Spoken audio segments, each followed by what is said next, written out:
Let's send some pings out.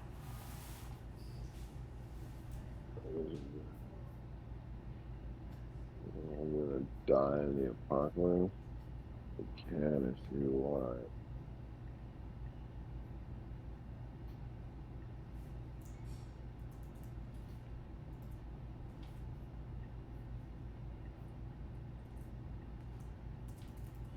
Oh, hang on. Tizo touchdowns FaceTiming me. Yo, what are you you like working on shit tonight?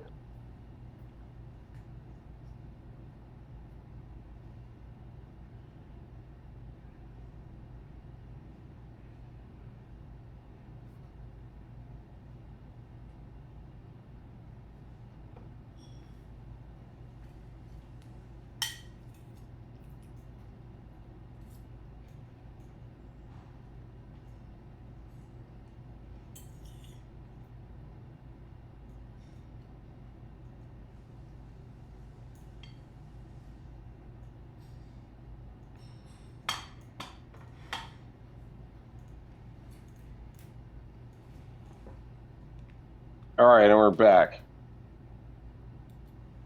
It was Tizo touchdown. What did he have to say? He has a meeting on Wednesday about his album, and then he's gonna in the next week or two he's gonna get back into start working on his new album. I mean, finishing it rather, and that's what.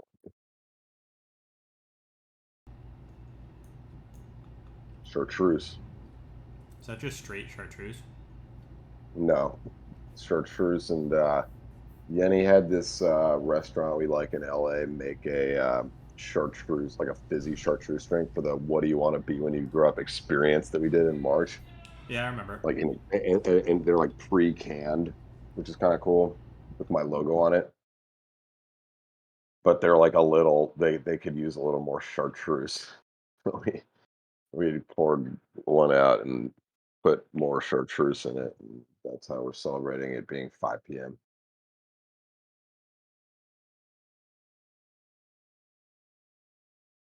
Um, what do we got? Is anybody watching? Did we do a tweet? All that shit. I sent out a ping. I'm going to send out another one. Oh yeah.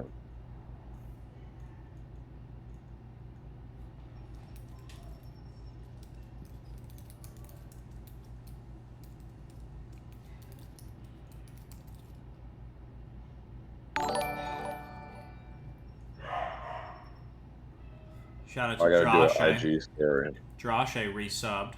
They subscribed for 4 months. What What's a up? legend. It's Johan. I'm live on Twitch right now. Would love to talk about anything. Look, I'm wearing my shirt. Uh, about my album, about my tour. I'm listening. If you're a musician, I'm listening to your songs. Okay, sorry. What were you saying? Shout out to Josh resubbed. Jcon official said I came out to the last show at the El Rey. That was an experience. Yo, those got really good. I felt like kind of. I'll give you guys some honest opinions about this. I'm gonna be real. I'm gonna be extremely real right now. Um, okay, I just tweeted that. Like holding 23 and 24 for Pop Wanzel. I the first night in LA, like the Tuesday, was like I didn't feel that good about it. Like there's this thing of like how audiences in New York and LA are like they're like industry audiences, so you get a lot of people that like you can get a lot of people who like could help you a lot, but they're not like fun audiences. They're just people kind of like standing with their arms full of being like, that was pretty good. Set up a meeting, just like a room full of that shit. Or like a lot of people who kind of like come up to you after the show and are like, yo, check out my music. And it's like, cool, but they don't go hard. You're making a lot of noise. I don't know what that is. Um, No one can hear. I'm muted. oh, right. We've been over this, right? It just sounds like that's a me. Yeah. God damn it. All right. Well, whatever. Um, yeah, so I mean, whatever. I don't like whatever. Terminal 5 was a huge venue. It was the biggest. It was 3,000 people. It was sold out. It's the biggest audience I've ever played. It was crazy. At the same time, a lot of people in the audience like looking at their phones and shit. Like just I don't know. People just like they live in New York. Like they saw like a rat like running for Congress that morning in the subway. It's like it's not nothing excites them. So they were a decent audience. I mean, they're Shake's audience because she's from near there, New Jersey. So they went pretty hard for her, which was cool. Um, but then, yeah, I mean, I wasn't sure how LA was going to be, but the first night in LA was a little like, a little quiet. But it was also Tuesday, and then by the time we got to like Friday, it was crazy. Friday was one of the best shows of the tour, so it was really crazy. But then my manager pointed out that Friday night it was the one they sold first before they even announced Tuesday, Wednesday. They like basically like reserved the whole space and then just announced the shows one at a time. So all the hardcore Shake fans went Friday. So it's what I mean? And it's a Friday night. So then it's like Tuesday. And they were all like I think by the end basically sold out. But yeah, anyway, Friday was amazing and thank you for being there. That was one of my favorite shows I've done. That Yeah, was fantastic. And JCon official yeah. said that that venue was a theater, though. I'm surprised people found a way to mosh. Yeah, I mean, well, that happened every night at tour, really. I mean, she does that song, The Pines, which isn't really like I don't think of it as like a let's go hard, let's rage type of song. But somehow she makes it work in the live setting. I mean, the 808s are loud as hell. And then Taj Keaton, who I brought out for the second leg of my tour, was like he's like a huge Shake fan. He's just like a big dude in general. And he was in the audience and was kind of like getting the crowd revved up a lot for a lot of the shows on the latter half of tour for both her set and mine, but especially during that song. But he actually wasn't there on Friday, so I mean, it clearly like it didn't need him to happen. It was just, and she kind of like set it up to be a thing. But yeah, it's funny. I don't really think of my music as like moshing music, but maybe I should. But I don't really think of her music that way either. Like I think of her music as like overall relatively like chill energy wise. It's very like trippy, vibey, make you think type music.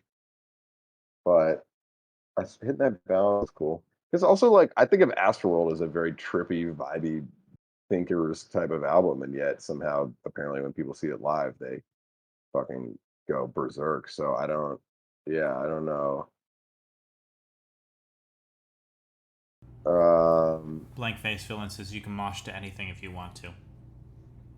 yeah, I mean, that's clearly what she proved with that song, and like, I kind of wonder how she even got the idea to, like, maybe first tour, um, maybe the first tour was like that she did that song. Maybe people just did it on their own, and then she kind of followed their lead, or they were just like, "We need a moshing song. Which of these could work?" That's how I would do it. I'm like such a I just overthink everything. I would just go through my list and be like, "Well, you up could probably work. Oh, mess could work. Phases could work. All right. Well, let's pick one and then turn the bass up really high and then unleash Taj Keaton on the crowd and maybe." uh, We got should we listen to a song? yeah, we've got some other people in chat. DJ Potassium says I was at the meet and greet in NYC. Billy Oh, Exec hell yeah. or EXC said how was tour? Let me see. It was fucking great. I mean, it was like this is all I've been wanting to do for the past 5, 6 years, whatever it's been. Like, like the producing, like the fact that I like worked on all these like big records and shit was really like kind of a accident a little bit. Like I just wanted to network with these artists and then like open for them and get them featured on my record. Like I wasn't trying to get like a big cut with anyone ever. You know what I mean? Like I don't care about that shit. I care about my own ability to like put out records and make classical music a thing. That was the best part about this tour, honestly. In addition to like being able to do my songs every night with the live strings, like, and that part was really fun. Was the shows where she had me do like the orchestral set afterwards, where I did like it was I wrote 25 minutes of music in one day, 2 days before the concert, the tour, because that was the notice I had more or less.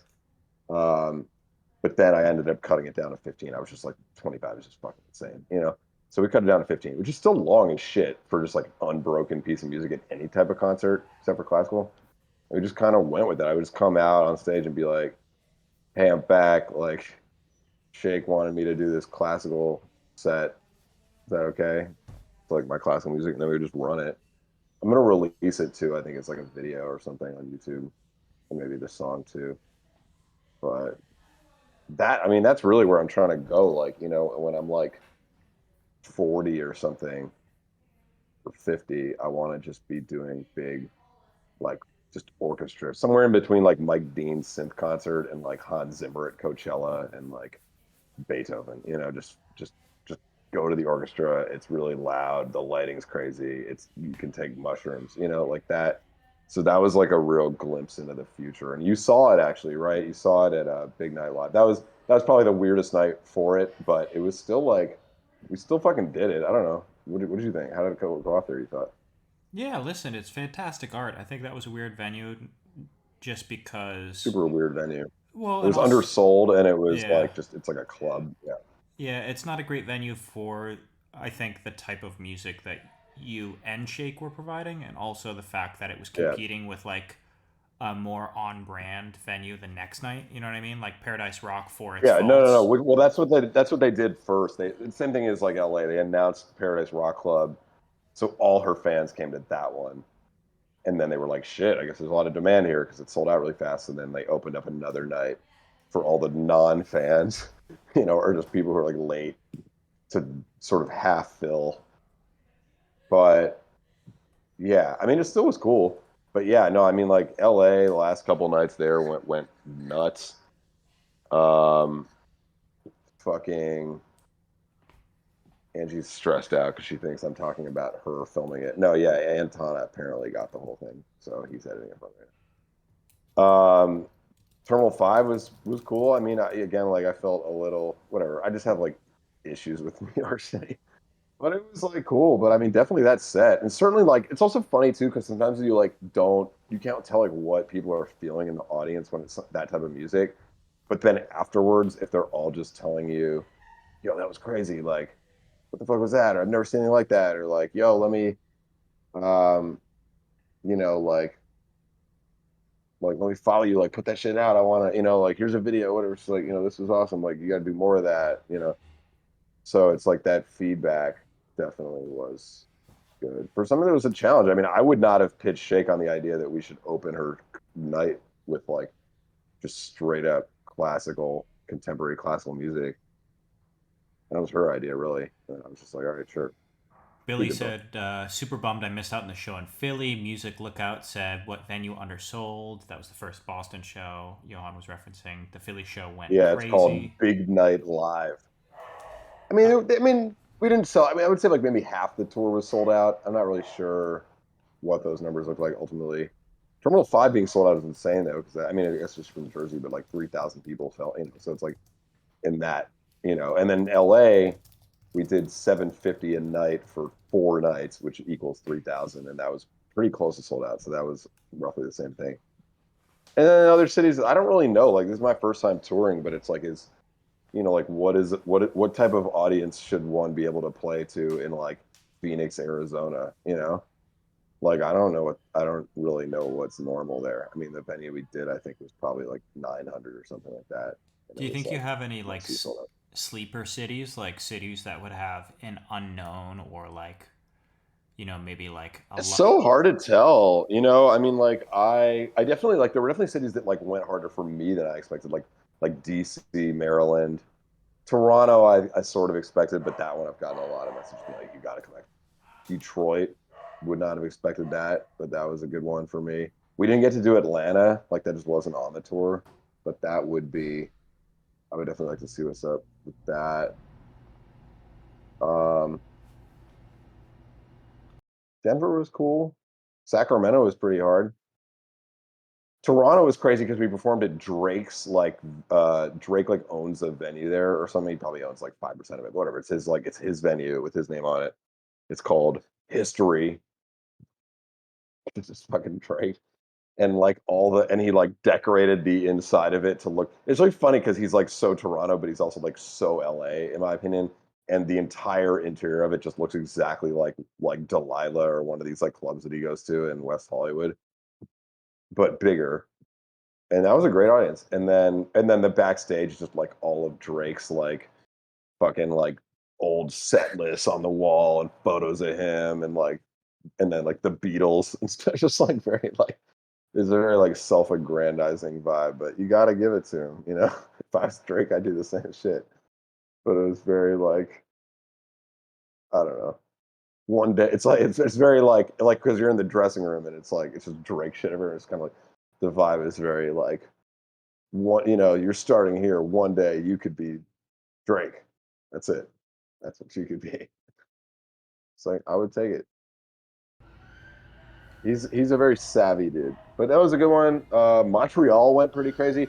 Montreal as a city was interesting because um, it was probably our one of our yeah, it was definitely our worst Airbnb. It was just fucking absolutely just a shitty like.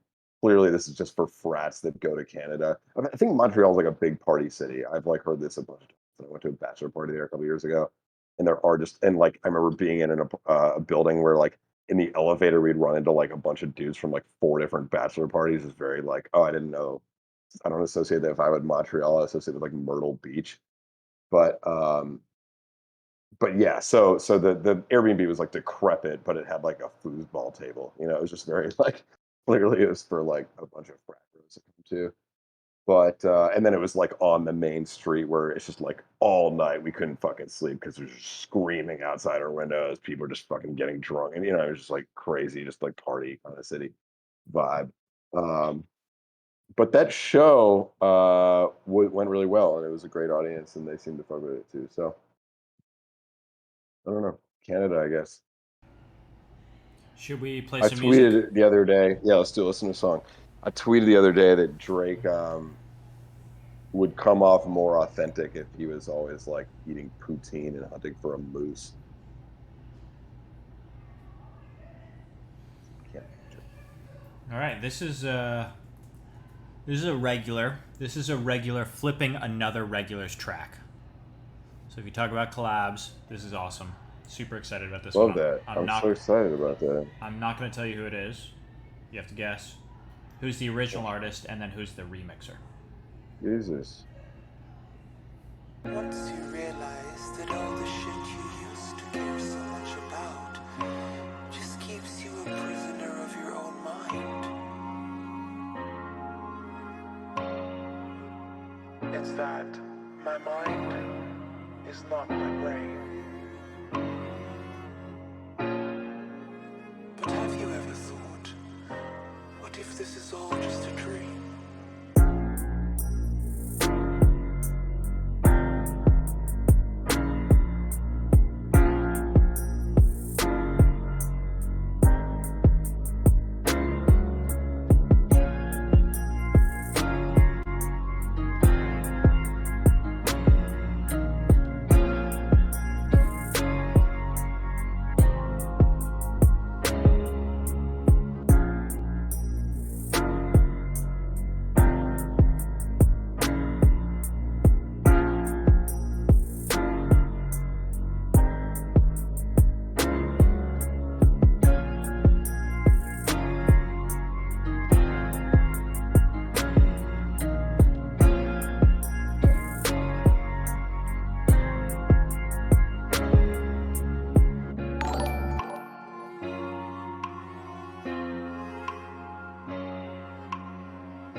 Sounds pretty good. I like the strings and piano. I mean, I like yeah, that actually kind of reminded me of Drake, like early Drake.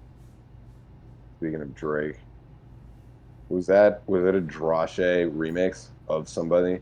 Yep. You got the first one. Who was the original? I don't know. I can really tell. I mean, it sounded different from anyone that we've had here, but it's probably just because it was like kind of quieter. I'm guessing it's someone I'm used to hearing more like. But you'll have to tell me. It's John Waymire. Oh, interesting. That's his vocals. That is. There were no vocals in it. Oh, okay, got it. Yeah, then I wouldn't be able to get that, but that's in my defense because I don't know whose production is whose. But yeah, I was just going off the vocals. What are the vocals from? Nice work, John. Andrade. Shout out Montana. Their first time chatter. They said, "What's good?" Nomad Fox guessed it was Drashe X Reza. That's pretty close. I feel like Reza leans a little bit more electronic. Brit Needy 96. First time chatter joined the chat. Shout out to them. I like it. I like how the piano hits were kind of like they were a little more harsh. I don't know. I don't know. Something about it just very like dark. It reminded me of like staring down into an elevator shaft or something. Big steel beams and shit. All right. Another regular. That'd be cool. I mean, it's definitely it'd be cool to get. What type of artist would you hear on that? If it wasn't Drake circa 2012.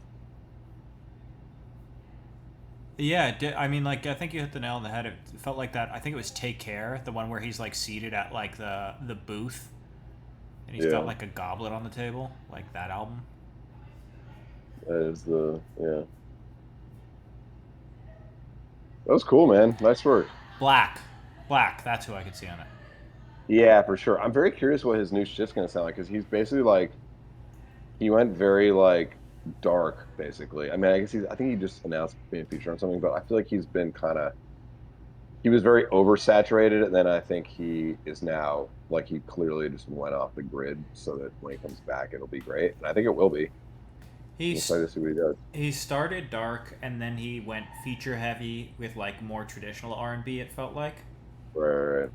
I met him in I was Boston. just Six Flags with him one time. You were at Six Flags with him? With Six Lack, yeah.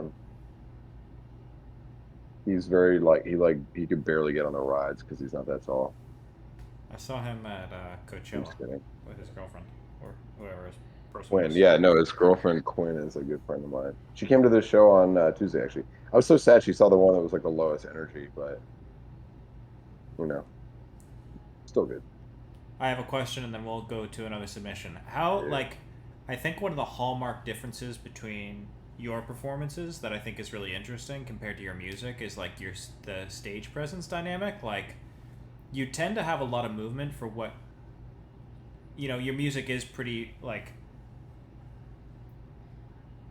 emotional and vibrant, but it does have a morose end to it. So, like, how do you go about, like, being energetic during what could be perceived as a not particularly energetic song or like a more morose song that covers like I kind of was working through it like during the tour, I guess. Like, I think I got pretty comfortable at the end. You sort of saw me like a third of the way through, maybe.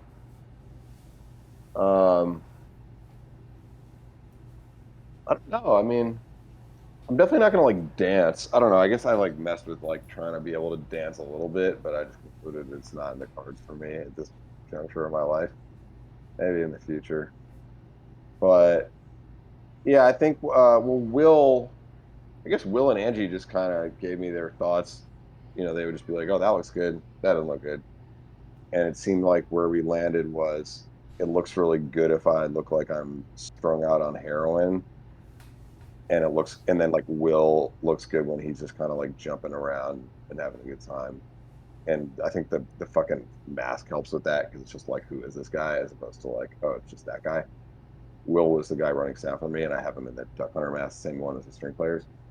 So yeah, I kind of just landed on this sort of like just writhing around on stage. I mean, there's like a moment that always sort of came naturally and felt really good, where like at the end of I'm a Mess, I would just kind of like the last chorus, so that I would just kind of be on the ground and then I would just stay there after it and then start phases from that point. So that felt pretty good. Uh, and then I think the other thing I really tried to do, which I mean, it was just like have like significant moments in every song where I just stop and just deliver things to the audience from wherever I am on stage, and just you know what I mean, like. And then I think the last piece of it was just there's like maybe four moments in the maybe three or four, depending on the show, moments in the set where I just directly face the string players and kind of like conduct them and shit. So I feel like between all of that, it kind of was like dynamic. But I tried to keep it dynamic, but I definitely didn't want to be just like constantly moving. Like I tried to make a pretty good effort to just like stand in place during certain parts of the songs. But and then I'm also like stuck behind the piano for four of them because I wanted to do piano and I just wanted to keep that all in one part of the set. But like that also didn't involve like basically any movement, I guess. So I don't know. I just felt like I guess with the rest of the songs, it was good to do something kind of. But I'm definitely not like jumping the fuck up and down. I don't know. I guess at the New York show, I was a little bit, or it's certainly the LA headline. I mean, the headline shows, because like there I had audiences that were like, they wanted that and were like really clamoring almost for it. And I'm still figuring out how to handle that aspect of it. But I think for the shows where I was just performing to like people who've never heard of me and shit, I don't know. I felt sometimes felt like I should be like more energetic with it, but I tend to agree with you that like the music doesn't 100% call for that. But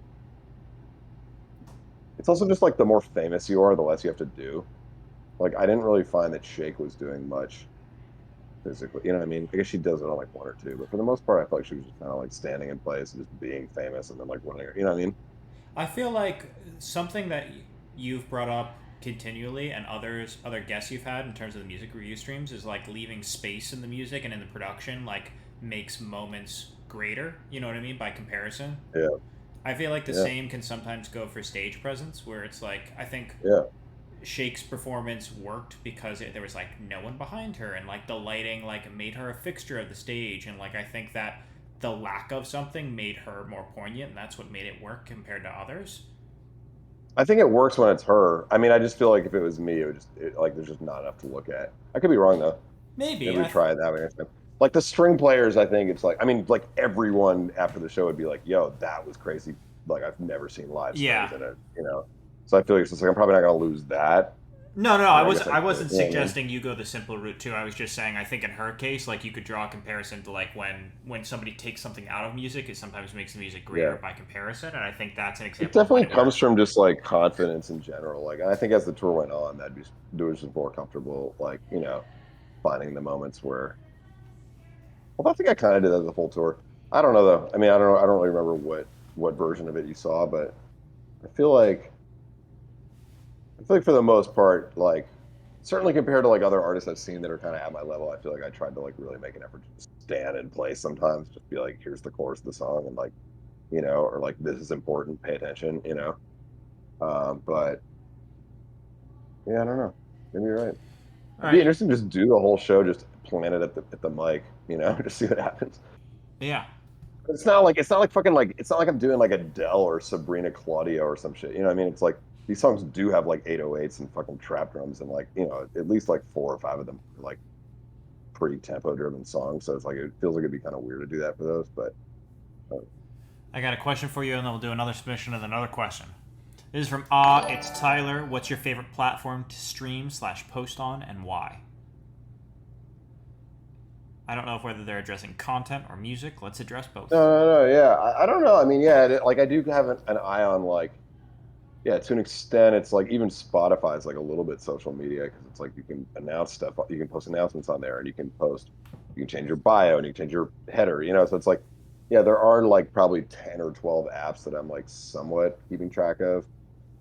So like all the music streaming apps. I don't use Apple or Tidal or Amazon. Sorry if anyone's watching, but I don't use them at all. Like I have them downloaded, but I have like never I don't have any idea how they work. Like you're not gonna. It's sort of a funny thing because as an artist, you want to like support like Tidal's been really good to me, Amazon's been good to me, and just be like hell yeah, I use Amazon every day, but it's like you're not gonna use all of them every day. You obviously just pick one, and Spotify's the one that I picked. So it's like I don't really know that much about those, but they all seem fine. Sort of a necessary evil, if anything. As far as the rest of it, I mean, clearly like Twitter is where I am most just like me and just I just am on there regardless of my job, and like I post thoughts on there regardless of what I'm supposed to be promoting and stuff. And then, yeah, I don't know.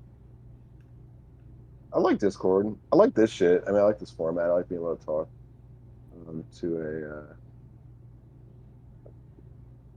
to you guys. So yeah, I don't know. I like doing the questions on Instagram. That part's fun. Just like I like the format of someone asking me stuff and then me just responding with a video. That always feels good. Anyway, Awesome. This is now I'm checking my. Oh yeah. yeah. We got a bunch of questions that we can ask. Let's do one more submission, and then we'll jump to some questions. Yeah, let's do it. This is Billy. Thanks, guys. Billy.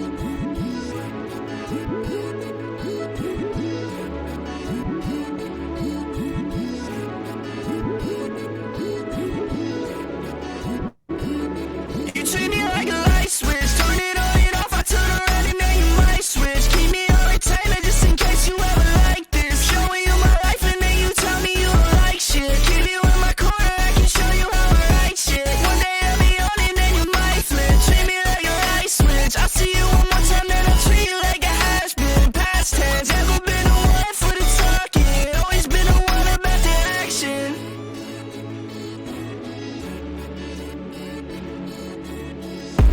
How could I tell you I needed more than I wanted? I left you and then you started running off with the fuck shit. I wouldn't show up to function.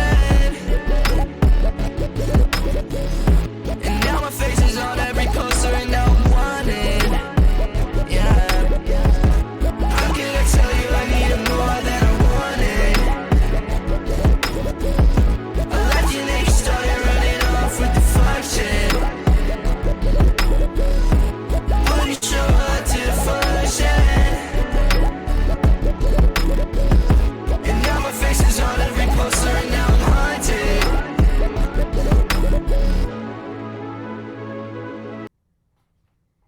That was cool. I like that. It was really like weird. I mean, it kind of like the long instrumental intro and then the long instrumental break right after that first section. Like, I don't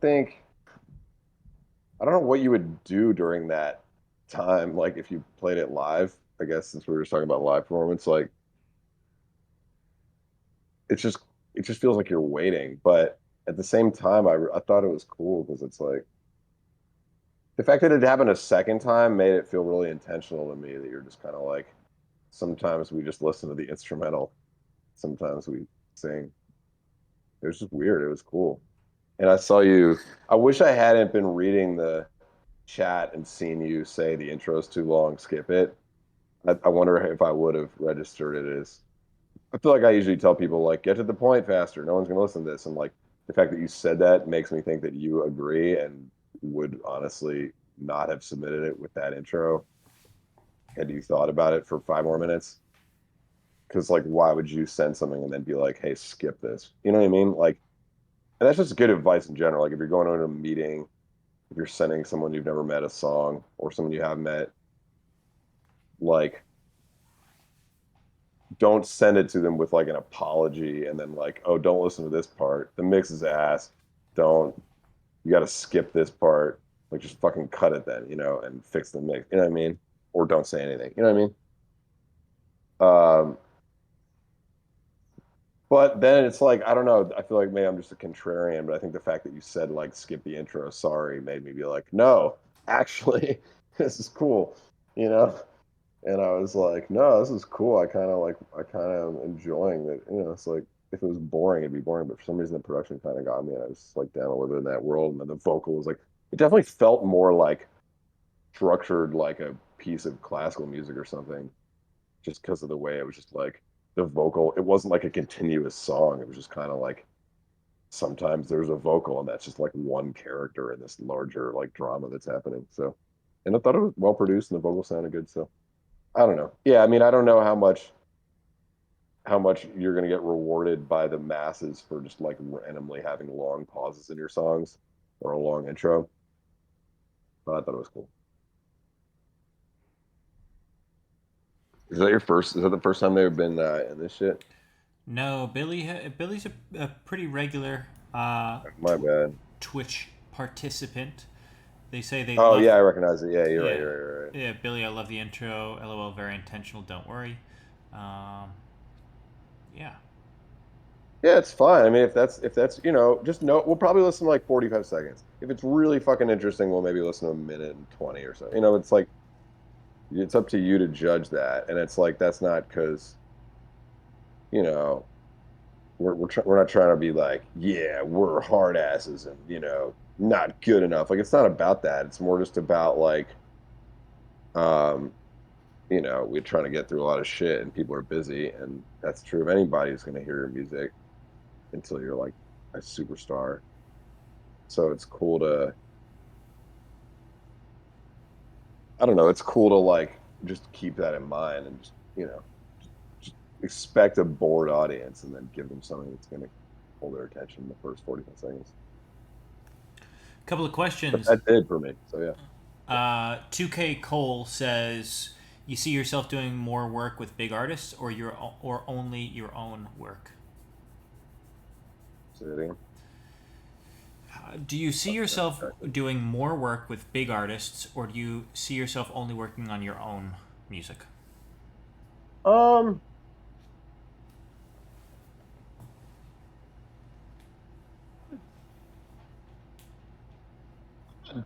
I'm not down to do it. I think it's like if the opportunity is exciting and I'm really enjoying the music, and it's someone who respects me for the full package of what I am and cares about my own music and stuff, and is down to give me a feature and stuff, like it's usually a good worth it. And Shake was that, and hopefully will continue to be that. KC was that, will continue to be that. Tizo, I think, same thing. Like, when I see Tizo, he tells me how much of a fan of my music he is. And I'm just like, oh, cool, this person is paying attention to what I'm doing, and they're not just like using me type shit. You know what I mean? So, but then it's also like, if someone has a lot of money or their name is huge, it's like clearly, I like have to do this shit to like pay the bills and stuff. Like it's clearly there's not really any big artist I would just straight up say no to, I don't think. If it seemed like a decent opportunity. So keep doing that for the foreseeable future, but just trying to like make sure I'm spending as much of my week as possible doing stuff that I think is like directly related to my overall mission, and which is this stuff with trying to get, you know, become a pop star and make classical music cool in America. And things are, Shake is helping me move forward to that by letting me do that classical set during her thing and letting me open for her with my pop music featuring my album. Um, some people are more down with that mission, or like it's not like their mission, but they appreciate that that's what's interesting about me, and I think that it's just a good thing. But it's like I didn't have that luxury the first few years I was in LA. You know what I mean? It's like there was definitely like a few years where there's just kind of like any opportunity to do anything is gonna this publisher fucks with me. Okay, well that's better than no publisher. All right, cool. I'll work with him for a year. Oh, like Mr. Hudson, like, well, I don't know if he's putting out music or what he's doing exactly, but you know, it's Mr. Hudson. You know what I mean? So that's cool. Oh shit, like what I mean? It's just like I don't know. I don't even want to say.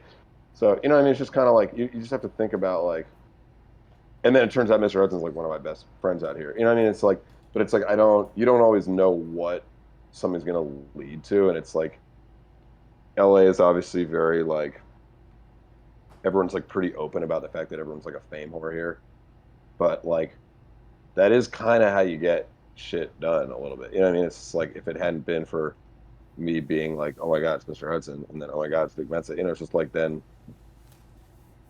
you could pretty much draw a line from those things to where I am right now, and like how those people help create opportunities for me because they know other people that know, and like their name holds some weight, and like putting aside the fact that those are both my friends, what I mean? Just purely, if you just think about it, like on a pure like Machiavellian thing, like just everyone you work with, just names hold a lot of clout. So I guess to an extent I'll keep doing that. But I mean, I definitely would like to live in a version of the world where I don't feel like I'm, in order to sell the idea of doing some like symphonic thing to some venue or some album or something, that I don't feel like I need to like get the permission of like a bunch of like singers and rappers and stuff who are, you know what I mean? Like in order to get anyone to give a shit. Because then it just puts me in the position of just constantly having to like hassle these people that I know, depending on how well I know them, it's easier. But like, oh God, I got to call so and so for the 10th time and get him to post about the thing. It's just like, or get him to recut the verse. It's just like that. It's like I get why I have to do it to get people to pay attention, and it's like it has made a big difference, and the album having all these features did make a difference. But also, it's like "Fuck This Town" is one of the best performing songs on the album that doesn't have a feature, and that classical stuff. When I opened for Shake, I mean, obviously, her name being the headline of that tour, in some ways, is a version of that, where it's like that is what is getting people to show up and pay attention. But yeah, like the long run goal is just build a fan base that believes in what I'm trying to do and just wants to see like my vision for the world come to life. And then the bigger that fan base gets, the less I'll be like reliant on these like so and so, these big. If I'm the big artist, then I don't need to do that. But if I'm not, then it's like there's a bunch of reasons why it's useful. And there's some that I just love the music of, and I would be down. But it'd be like 15% of my time, like 1-5, instead of like 60 or 70 or whatever it is right now. Although less on tour. I wasn't doing much of that shit on tour. Good question. We got some more questions. Great song. Flower My Nuts said, oh no, that was addressing someone else. Music Lookout said, I want to dress up as the Blue Man Group and fake play 808s in the background. LOL. Flower My Nuts says, that would be fun as hell. Twitter is the best social media. I did I mean, Blue Man Group is like definitely a good model for some of what I want to do with the classical shit. Like, because it's just like, it kind of proves that you can sell anything, I think, almost, or you can make anything entertaining. Like, if you can make that entertaining, you can make classical music entertaining. You know what I mean? Like, better lighting, better, costume design, better, like they don't say anything. There's no story there. It's just guys doing weird shit for an hour and a half. You know what I mean? Stomp is actually the best one. I don't know if you've seen Stomp. Yeah. These are all like from the late 80s and early 90s. But Stomp is like, there's a very, very pure concept. It's an hour and 40 minutes straight with no intermission of just people hitting shit in rhythm. That's it. There's no melody at any point. There's no story. There's no words in any, just fucking people hitting shit for an hour and 40, and it's riveting. And like it's all just like a testament to just really good just direction and just really good like understanding how to keep an audience engaged. And I feel like there's a world in which you can just do that, but it's like a string quartet, and there's still, I don't know. I know that it's different, but it's like where you just put just the right amount of stuff around them, or just move them to the different locations at the right time, and just set up just unexpected visuals and stuff around what they're doing. Or I don't know. That's what I used to do in college, and that's sort of where I'm trying to go with it. Mythical Beast said one of my professors produced Stomp. One of the producers of Blue Man Group came to one of my shows at college, and they were part of the reason I started doing what I'm doing now instead, because they were just like, yo, this is cool. Like, it's, great work. Keep it up. Like, but they were just like, look, we like made Blue Man Group in the 80s. Like, I don't even think we could make that today and have it work, because it's just like, it had to be open for like a year or two, just slowly building word of mouth and like barely making any money. in a very prominent location in the lower Manhattan, you know, like the rent that it would now take to do that in New York, which is the only city where you could really start stuff like that and it gets the media attention it needs and all, you know, like it just, you couldn't do it. Like the show just, it has to be a hit in a week or two or it runs out of money. So that's why like every Broadway musical is written by a celebrity now. You know what I mean? Like it's just like Kanye could do it, but it's like a rando with a great idea can't. And so it's just like that was just such a big part of why I was like, damn, all right, well, if I could like become that star or whatever, then maybe that would, you know, kind of create the platform I need to do that shit. Should we listen to another track and then answer some Yeah, more let's do it. questions? Yeah, we do. Yeah. This is Sam, who's a newcomer. Welcome. So, man.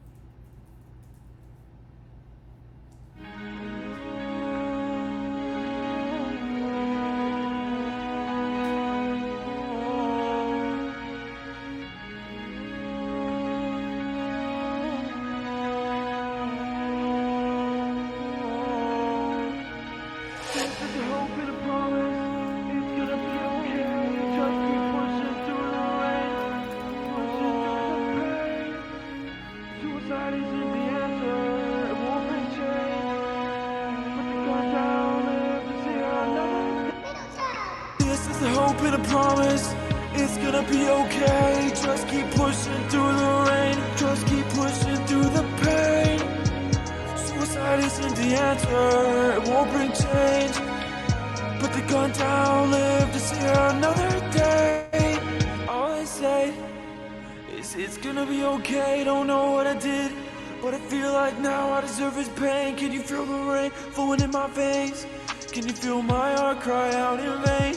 It hurts so much when you say my name, because I'm the only one that can take his blame. This is not a game, it's my claim to fame. Stake in shame, gotta put those burdens in a frame. Broken lanes in a numbered day. Suicidal thoughts caught into my brain. I wish. Very cool. I like your vocal tone a lot. I like the strings and stuff. I think I like that your vocal was kind of like softer and more like vulnerable sounding and delicate and shit. Like I feel like that worked really well with the strings and stuff. I mean, I think I've heard people get on this type of production just kind of like shout into the autotune and shit, and it can be cool, but sometimes it's less like compelling. I don't know. I thought it was really good. I mean, I was gonna say like the verse felt like it like rhymed a little bit too much for my taste, but only like in a spot or two, and then it kind of moved on. So, did you produce that too? They said, yo, thank you so much. Pull it up. They said in the Discord that I produced and wrote all this Nice. myself on all streaming platforms That's made great. for mental health awareness. Would love your What's feedback. your like? Sure, yeah. What's your or what's your name on like? Is it just Sam? Is it actually Sam Ravenberg? Wow, it is. Good. Okay. I think you're gonna need a different look and name. I could maybe see the name working. I mean, it's provocative. Like it is just so clearly like Jewish and shit, which I am too, but I changed my name. But it is very like, yeah, that combined with your photo, it really is just like some guy from math class a little bit. And I feel like the music has like a lot of vibe to it. I feel like I would just maybe go back to the drawing board a bit with your like visual. I mean, it's tough. It's a lot of work sometimes. Sometimes it's like more work than the music to get it right, but just to create like a visual identity and get like a friend to film you in a way and like light it in an interesting way and just have it look trippy and cool. And I don't know who your favorite artists are, if you have like artists that you're inspired by that like um you can like check out their visual shit to get inspiration and like yeah, that would be my thoughts, I guess, would just be to yeah, try to find just just put as much thought into texturing the visuals as you do in the music. And it's I mean then like a step beyond that is like if you can really lock into some kind of like iconic element to it that, like, for me with this album, I tried to, emphasize that burning sky, and then the red Solo cup has been a thing for me for years. So just kind of like this idea of like youthful partying while the world burns. And like, I think if there's messages in your music that you can come up with like a visual, like, in my sun logo too, the sun symbolizes like the sky, like this global warming, all that shit. So if you can come up with like an iconic visual thing that both like is memorable and messages your, like Saint John has that cross of the T, which I don't know what the deeper meaning is of it, but it's like saint, so it like clearly makes sense. If you can come up with some kind of iconic shit that ties it all together. And I mean, I don't know that you're not doing that. I'm just looking at literally this one photo on Spotify, but maybe your videos are cooler. I'm just going to show everyone. Like, that's a nice guy. Seems, I mean, I assume this is you, right? How many Sam Ravenbergs could there be who have songs with names like Dear Pain and Look at My Heart? I mean, the Hollow Heart. I mean, this actually looks pretty good. So yeah, maybe just fix your photo yourself. I don't know. I mean, this vibe is definitely cooler. So I don't know. Maybe there's something there. And then you've got, yeah, okay, you've got some stuff that's kind of consistent across the artwork. Actually, now that I'm looking at it, at least with the recent stuff.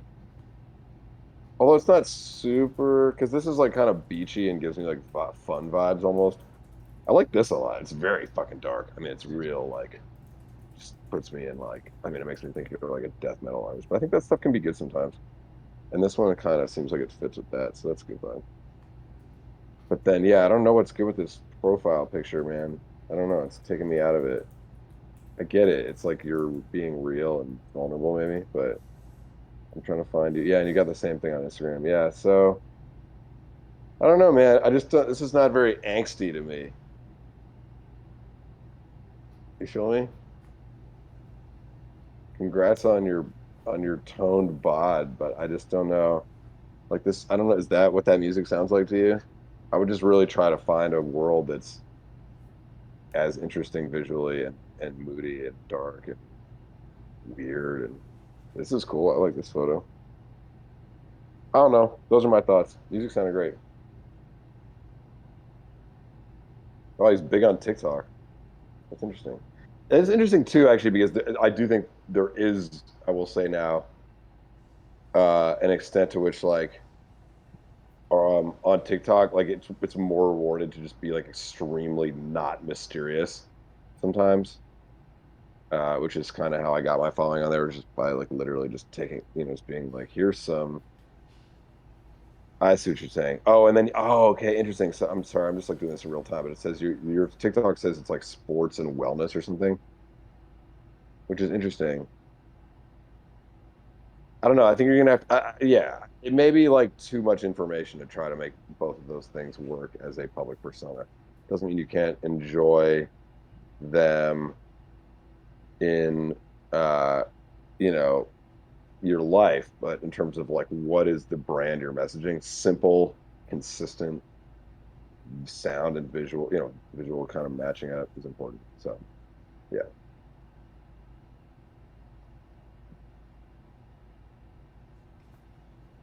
Next. Sam said, yeah, I totally get what you're saying. Thanks so much for the feedback. I make all of my own cover art. I just need to update my profile.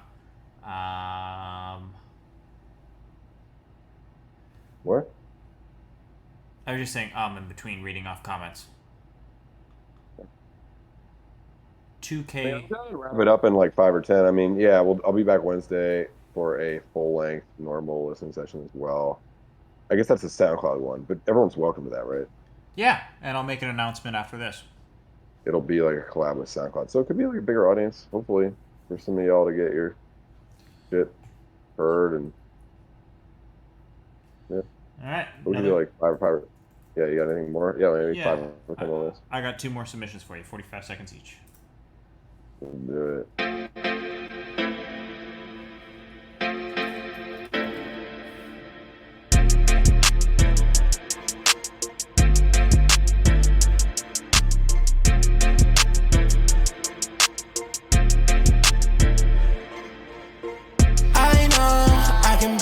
stress, girl. I know I be bringing stress, girl. Had to call you out to bout me out again. Yeah, you know I make it up when we lay nights. All day I'm bringing you excuses. 30 days and I'm another nuisance. Please forgive me if I'm blowing all your taste. Yeah, I'm freaking out cause I don't know it's nice. I can't let go. I just want more. Yeah, I'm running out of time. Yeah, I'm running out of time. I lost control. My hands in yours. Yeah, I'm running out of time. Yeah, I'm running out of time. I don't got no room for mistakes. If I blow it, then I'm left up on the streets. I can sell my time to only currency, but I lose my soul and I just want peace. I don't wanna be alone these days, but I know what I deserve. Hope you know you can work, but you're right by my side. I can't let go. I just want more. Yeah, I'm running out of time. Yeah, I'm running out of time. I lost control. My I like that a lot. Something about it kind of reminded me of like Monica Lewinsky by St. John. Just this kind of like positive, poppy kind of music. And then combine that with the kind of like trap drums and that style like vocal. And then a lot of space and stuff. I thought it was cool. I thought it was a good vibe. I think I don't know.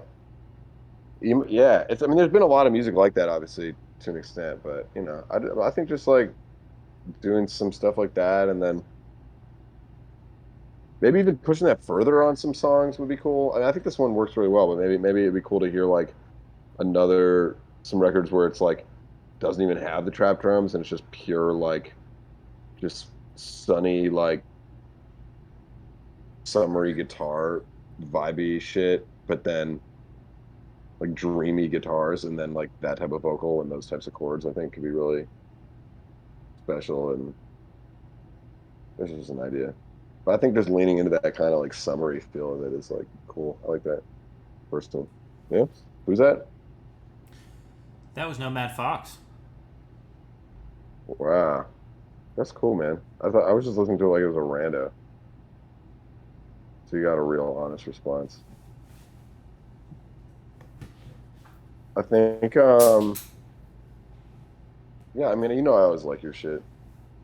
I think maybe just, yeah, that'd be cool. I'd love to hear you just like push it further into that world then. I guess just that kind of like some of that happy shit could be really cool. Maybe. There It's we so go. funny. I always hear his shit and I never like, I mean, your voice does sound like a lot of stuff, like in a good way. Like it sounds like it could just go straight onto the radio and shit. But it is funny, yeah. I'm never like immediately like, oh, that's Nomad Fox. You know what I mean? Which is funny. Maybe that's an issue. I don't know. Maybe I'm like that's the conclusion I'm starting to draw. I mean, it might not matter. I don't know who it sounds like exactly, but it sounds like I feel like 3 or 4 different of these kind of like R&B type dudes. But I'm trying to think if there's any. It might just be cool to find. Maybe that's some advice. Maybe it'd be cool to find like another side to your voice that could just be worked into these. You know, like Kendrick or somebody like just does voices and shit, or Eminem. You know, and like they'll have a few different tones of voice and stuff that get kind of that interact into like the final record sometimes, or like one section they'll kind of do like a falsetto thing or like this whinier thing, or like it could be cool to just like deliberately. Rumor does it too, actually. Like I don't know if you listen to on my song or some of his others. It's like sometimes he does the big belting emo thing. Sometimes he does this kind of like whinier. I can't even do it. I would do an impression, but I won't do it justice. But like just maybe there's some sort of signature vocal thing that you do on some of these songs. Just sometimes where you go into a voice for a second that would just add that final moment of just like, oh, it's him. You know, I think maybe that would be the thing. Because I think you do this stuff really well. It's always really consistent, but it's like, I guess it's like not, there's not usually like a thing that just kind of like stands out as like, whoa, like, what the fuck was that? And eventually, if you have a sort of repertoire of what those moments are, then it starts to, people start to be like, oh, that is clearly him. So I think, and it's like, I don't know what I have for me. I mean, I have like the strings, I have like lyrics about the world dying, and I guess I don't pay attention to lyrics that much when I'm listening on here. So maybe you've got stuff there, and then I guess, I don't know, my voice is like lower than a lot of people. So maybe that just, put it all together. It's like, oh, sounds like him, but I could be wrong. I mean, I think yeah, just really being unique about it. And yeah, I would just try to find some weird shit you can do and start experimenting with just even weirder just moments or production elements or vocal stuff that you can make part of your signature that'll help people just like recognize that it's you immediately every single time. I think that'd be something to mess with. You don't have to lock into it initially. I would just try getting weird with stuff, and then when you find something you like, just do it a lot. That'd be my thought.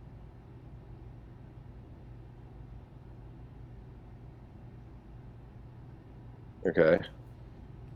You want to do one more submission and then keep it going? Yeah, Or- let's do or- one more submission, and if there's any questions left, and then yeah, we'll call it. All right. We got a question from Radio Radio. Said, "Sir, how we living, Mr. Lennox? How was tour?"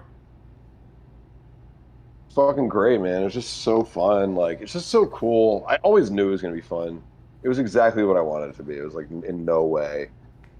Every part of it, I think, was pretty much exactly how I hoped it was gonna go. It was just kind of like, you just wake up a little bit hungover, a little bit tired, get on the road, get to the sound check, start drinking, do a show, hang out all night or not, get on the road. It's just very like, it's really fun, and like, I mean, it's like obviously it's exciting because you're like playing for these big audiences, and that just feels so fucking good. And it's really rewarding, and you learn from that, and you get better and better every night, hopefully.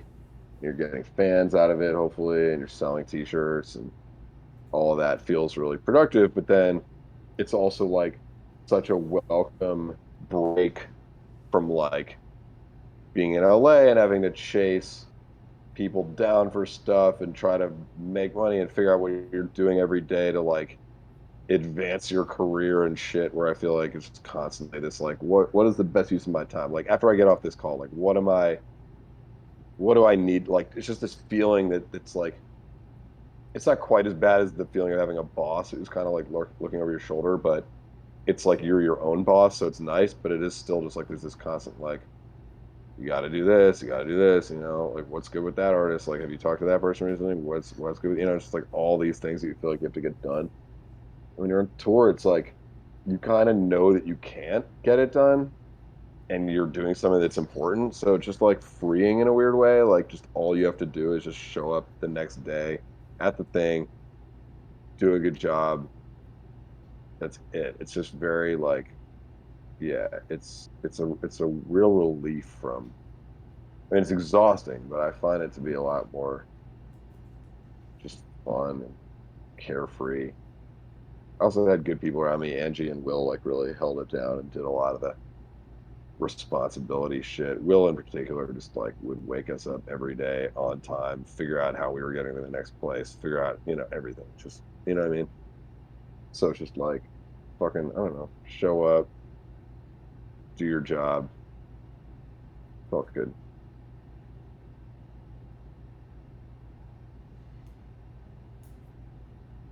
Yes. All right. Wrapping us up. Play us out.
Nice. Yeah. I mean, it's not really like my type of shit exactly, but I definitely see it, and I feel like it's super well done, and the vibe is super clear. It's that moody, dark kind of late night, maybe kind of shit. Super like getting high as shit type music. I feel like. Who's this again? That was Newcomer Montana. It's just Montana, or is there an extra in there or some shit? Yeah, they're in the chat. They said, "Oh word." Oh, word. I'm gonna pull up the chat. How do I like fucking? I feel like I've messaged with this person or something.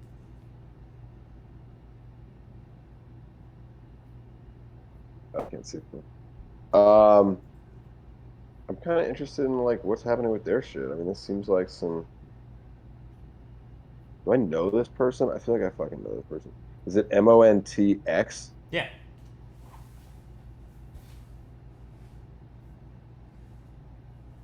They made it on GarageBand on their iPhone. What's their like Instagram and shit? I can't find it. Wow, that's sick. Actually, that makes me really impressed. Yeah, that was. You did all the like EQ filtering and everything on your iPhone stuff. That's sick as hell. I mean, I don't know why that makes me like it more, but it's like it is just like it sounds really well made, and the fact that you're able to kind of. And I mean, I think it's like. Yeah, I mean, it's definitely a sound that's not like insanely hard to do, but it is like I do think you did a really good job of it. I love that's how you did it. It just makes me really happy. Maybe there's like a whole. Are you like big on TikTok, just doing videos? Are you like, what's this person's at? Like, do I know them? It just sounds so familiar to me. Like we've messaged before, but Montana, drop your @ in the chat. yeah, what are you on Instagram and stuff? That's sick. Yeah, we'll do more on Wednesday. We'll be like a little. We'll get through a lot more. I'm just kind of chilling today.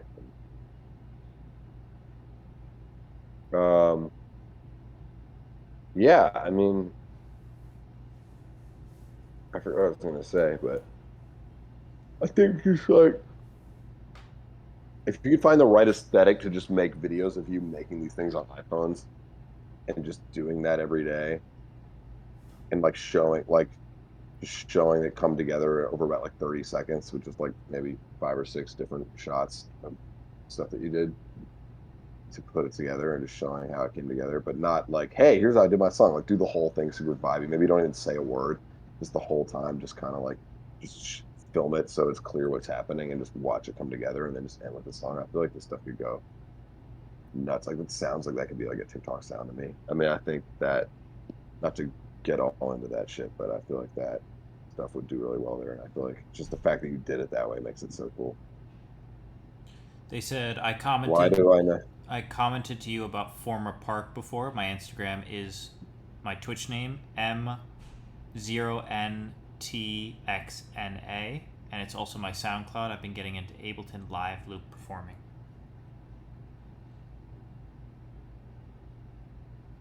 Wow. Wait, No, this is great. Montana, you were featured on the Burton Instagram. That's pretty sick.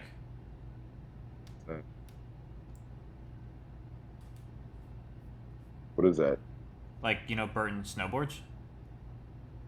I do not. I don't do a lot of snowboarding. It's That's like cool, though. it's like the foremost like snowboard brand. They're like huge. Sick. So what? They use the song? No, I think it was just a profile on Montana for being a sick snowboarder. How'd you find this?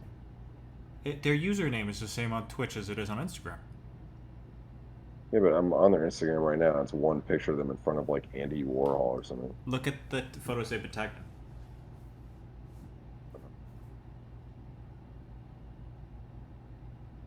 Interesting. Cool. I mean, yeah, I don't know. Whatever you're doing, I'm into it. Keep fucking with it. That music's cool. It's all story really sold me. Just everything that we've been talking about. Again, it's like it's not like exactly that music I personally put on, but just as a I see the vision. Very interested in how these elements come together. So now it all fits for some reason to me. Um, Someone asked why I don't play guitar like other pop artists. Kind of interesting. I'm gonna have a ton of guitar on the next album, but I don't think I'm gonna do any of the playing of it myself.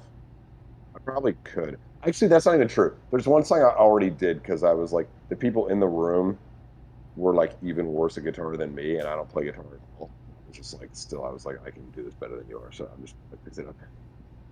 It's not like a real part though. It's just like down, down. It's just like a, like sort of like uh, jail from Donda type thing. But I don't know. I mean, I just like I came out of classical music, and I mean there is like classical guitar, but that never really was what drew me to music. Like it's a pretty niche thing. So yeah, I mean, what happened was I got into piano. Then I didn't like playing other people's music on piano because I wanted to make shit up. So my parents helped me find like a teacher to help me learn how to compose music, and I kind of wanted to do film scores.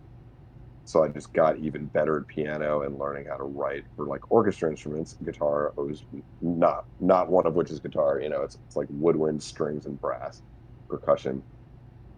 Got really good at that. And then I started producing music when I got into Kanye and shit like that. He doesn't play guitar. And, I mean, there's guitar in that music, but it's just like a production texture. So the next album's gonna have a lot of guitar, I think, but classical music was kind of the main thing, and then the only real shift from that has just been learning how to sing, record vocals, and do like drums occasionally when I need to. So yeah, it just never really figured into any part of what I was trying to do. I guess now it does. Maybe when I make this album, I'll just like if there really is a ton of guitar in there, maybe I'll conclude I like need to be able to play guitar to perform this album. But it'll be interesting to see what happens. Just like it'd be a completely new, it would just be like a foray into something that I know absolutely fucking nothing about. Like I've fucked around. Like my brother played guitar when I was a kid, and he was my older brother. But like, and then I like got a present from my parents of a Fender Squire guitar. I was like, oh, guitar, and just like I was already good enough at piano that I just like never had the discipline to get good at guitar too. And I think for what I do, it's better that I play piano because like I think it's a lot less intuitive to go from guitar to like writing sheet music for instruments. Whereas at least the piano is just like all the notes laid out from bottom to top. And so I mean in a weird way you can kind of the logic of going from piano to like sheet music and piano rolls is like a little more direct, whereas I think guitar is like highly abstract. I actually kind of wonder if like I have a very clear idea of what's happening when I play piano. Like when if I play you a chord in the middle of like a section of a song, like and then you pointed to one of my fingers, I could sing to you what note that finger's playing because it's just like I can see the keyboard and I know how it all fits together. I feel like I just wonder if like guitarists have that. I mean, I think like maybe the really great ones do, but it's like, is the average guitarist like, do they know what each finger is even doing? Or they like they know the shape, which is fine, but it's like, do they know that okay, well, the third string, you're like, seven half steps up from the thing, and it's like a D, so that means you're playing an A, or it's like or whatever. Like, is that a thing that they you know what I mean? Like, do they have an intuitive sense of what every finger is doing all the time? Because on a piano, I do. And I think it is easier to do that on piano because it's just this fucking roll of notes in order. So to me, I feel like piano is more fundamentally useful if you're trying to like just write musical parts and know how notes fit together and shit like that. I feel like guitar, it's easier to learn how to play chords quickly and just kind of be able to just do some shapes and play some songs. But to really understand what the fuck you're doing, I feel like guitar seems like a way harder way into it, but it could be fun to do. I think maybe, yeah, it's not unquestionable that I would do it, but it's also very hard for me to learn new skills. Like learning how to produce and sing and break in the music industry was a very, very big challenge, and I've never pushed myself as hard as I did in the first couple of years of coming out here and coming from classical, trying to get into this shit. And it's like I may never push myself that hard again in terms of just a totally new, entirely foreign skill and community of people and stuff that I know nothing about. Like that might have been kind of it, but I don't know. We'll see. Good question. Any final thoughts, questions? I'm having fun. Wrap this up and see everyone on Wednesday. I'll send out a ping in the Yeah, Discord, thank you, and Sam. Ange and Johan will tweet and post about it on Instagram, but we're going to do a collab with SoundCloud. We're going to be in the SoundCloud Discord server. We're going to do a live listening of what do you want to be when you grow up, and Johan's going to answer some more questions with the larger music community. I'm not saying I feel like I need to respond to this. Like I didn't say music theory at any point in what I just said, right? I'm not talking about like why, like to me, like music theory means like what, like why does the seventh need to lower here for this to feel satisfying? Like I don't. What's up, Zach? I don't think of it that like I'm just saying like to even just ear training, just like knowing what you're even like if I just point to your finger on a guitar, can you sing that note? If you play the chord, you pull the shape up, you play the chord, and then I'm like, cool, what note is being held down on this thing? Like without doing anything, can you sing it? That's what I'm saying. Because if you can't, then it's like, and I don't think most people can. And if you can, that's great. And I don't think it matters, obviously, for like most people do on guitar. But I'm just saying, like, if you can't do it, then like on some level you don't really it's like a black box, like you're putting some input into it and somehow you're getting an output, which is like the chord sounds good, but basically there's like a lot happening when you do this that like you don't know what is actually happening, and that's fine. I just think it would be very hard to go from that to like writing violin and trombone parts and shit. I just think that'd be really difficult to do without also learning keyboard skills at some point. There are composers who did. I mean, like Berlioz or whatever was like a classical composer who like did the whole thing from guitar. And there have been composers who like didn't, I guess, play piano at all. But to me, it's just really hard to imagine. And it's like even like when I think even producers who like learn what shit looks like on a piano roll, like that stuff isn't visually that easy to kind of clock the way like a keyboard is because the black and white keys. Like just seeing the spaces between notes and stuff is definitely hard to look at and make sense of on a piano roll. But the piano roll is like literally like that is what it is. It's like those are the notes in the order they're being played vertically. It's like it's exactly just visually a representation of what it is. And I feel like piano, the instrument, is like pretty close to being that.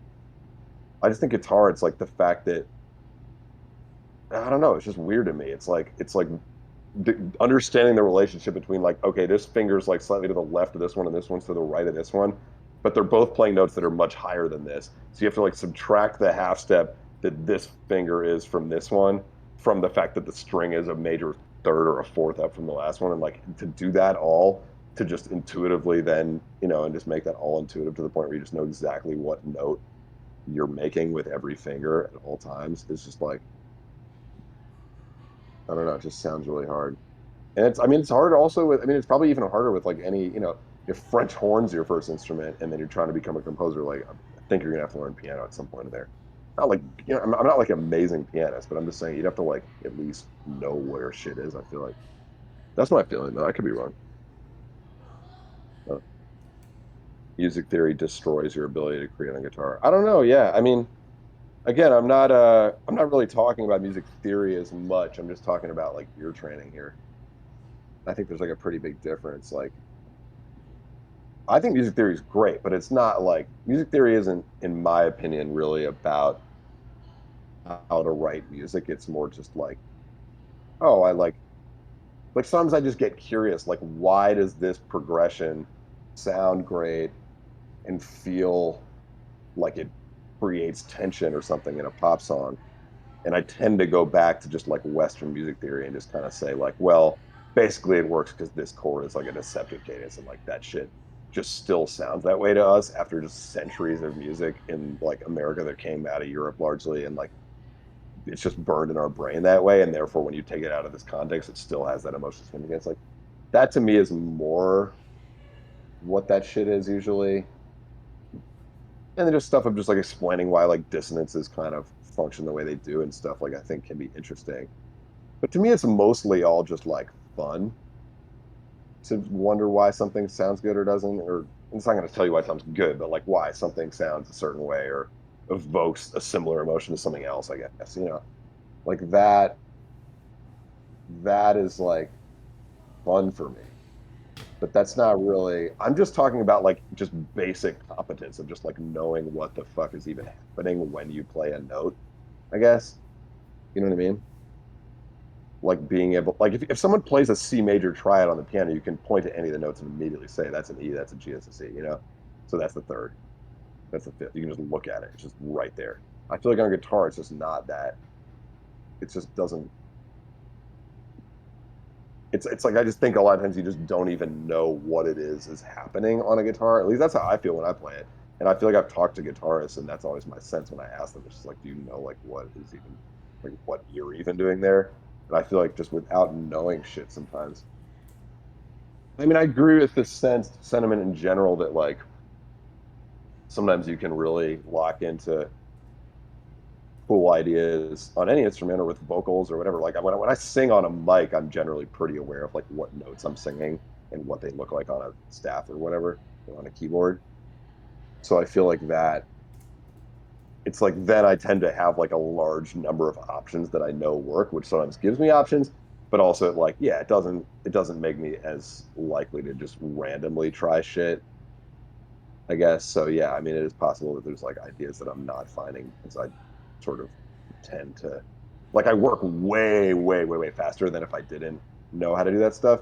But it's also because I just tend to go to the safe option generally because I just know what's going to work. Um, but I don't know. I just feel like I don't advocate that anyone take any particular path, but I just don't personally relate to being able to do shit without. I don't know. Just it's hard for me to imagine, but it'll be fun. I don't really have a point here. I'm just trying to distinguish between music theory and ear training. Yeah, you want to do one more submission, Trevor, while we're here, or do you want to quit? I'm down to quit if you want. I know you have shit to do. No, I can do one more. It's up to you. Let's do Matt Traversa, or I don't know if it's Matt, but it's M. Mike. All right, let me see what I have in the email. That's good. What about like a fucking like F half diminished seventh? Like if you play that chord right now, you like know where all the notes are. Matt, Like, you gotta just know follow what- directions. you know what- Music lookout, you know like what every finger's doing and shit basically to make that chord happen. Like how to like, you know, if you had to move F half diminished seven, whatever, to turn into an E major seven. You know, the fact that it's like it's just like to me it's really easy on piano because it's kind of like I feel like those chords are the same thing, but the F is moving to the E. It's like I'm just seeing the entire thing as voice leading. I guess that's really what it comes down to. It's just like for me, it's easier to see voice leading on a piano because you can see every note. But I guess that is actually true on guitar to an extent if you're talking about like within a step or so, because you can. But then you got to like reshape your whole fucking. I mean, on piano, really just like move my thumb here, move this finger here. You know, it's like the whole thing is in. I don't know. That's good though. If you know all that shit, that's fire. I mean, that's like that's not and again I'm not like criticizing anyone who doesn't know that shit. I mean that's like obviously most people that play the instrument I don't think do, but to me for the amount of control I'd want to be able to do the stuff that I'm like been most rewarded for in my career, which is just like putting together these like complicated things and doing it quickly. I feel like I need to have a real yeah. We're gonna call it. Matt, next time send a SoundCloud link, not a raw WAV file. We'll get you next week. Oh yeah, or I'll be here Wednesday, so see you Wednesday or next Monday. We're doing the SoundCloud thing on Wednesday, so not a Oh, music review Flower stream. My Nuts is now following me on Twitch. Amazing. Cool. Well, great. Thanks, everybody. I'll see you Wednesday. Goodbye, everybody.